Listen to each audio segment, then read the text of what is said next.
la CEDEAO, dans le cadre, disons, de sa politique d'énergie renouvelable, a identifié clairement le micro-réseau comme une solution d'accès à l'énergie. Et chez mes faisans, il y a eu en fait beaucoup d'études qui ont été faites, qui ont montré clairement dans l'accès à l'énergie. Donc l'approche mini-grid est une approche, disons, extrêmement intéressante. Cette formation entre directement, oui, dans le cadre des activités de l'ECRE qui visent au renforcement des capacités en matière d'énergie renouvelable en général et de mini-réseaux en particulier, qui visent à créer ce qu'on appelle un réseau d'entreprises dans le secteur et qui vise aussi au partage des bonnes connaissances. Et je me réjouis dans cette formation de ce que nous ayons eu sur 14 participants, 7 femmes.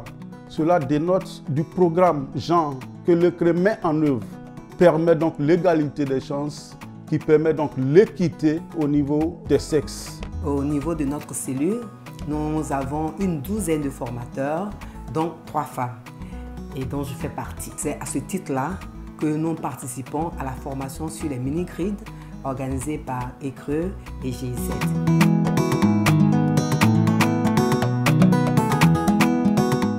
Heureuse d'avoir participé à cette formation parce qu'elle m'a permis d'approfondir mes connaissances, mes compétences et mes acquis en matière de développement, de construction et de gestion des mini-centrales hors réseau.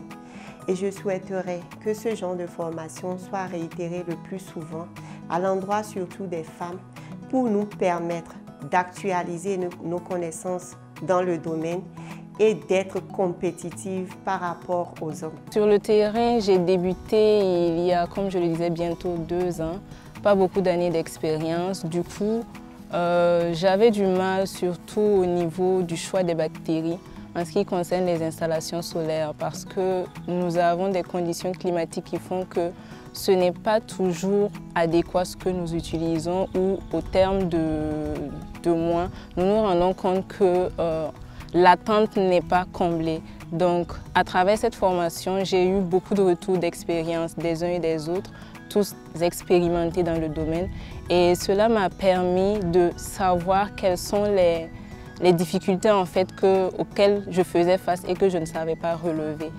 Au terme de cette formation également, sur le plan financier, je suis en charge de projets et à travers la formation financière que j'ai reçue, je saurai mener à bien les différents projets de bout en bout. Nous avons postulé pour cette formation parce que nous voulons démarrer la partie mini-réseau. Nous avons déjà les compétences techniques pour dimensionner les mini-réseaux.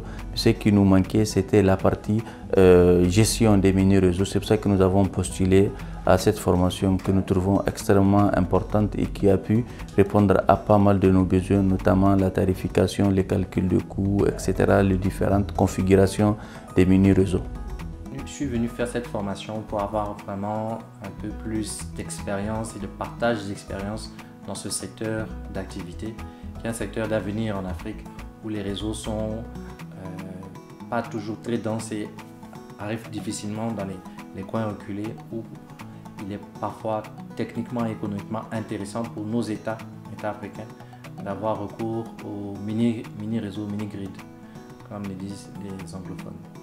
Donc c'est une formation qui est intéressante pour moi pour plusieurs raisons. Là on a déjà fait quelques jours, on a fait beaucoup de partage d'expérience pour voir ce qui se fait dans les autres pays, comment ça se passe, les difficultés que les gens ont eues, comment ils ont fait pour les résoudre. Ça c'est vraiment le plus intéressant parce qu'au niveau où on est arrivé, on a quand même des compétences techniques, mais c'est vrai que l'expérience avec le terrain, c'est la meilleure école. Je ne savais pas comment faire un dimensionnement.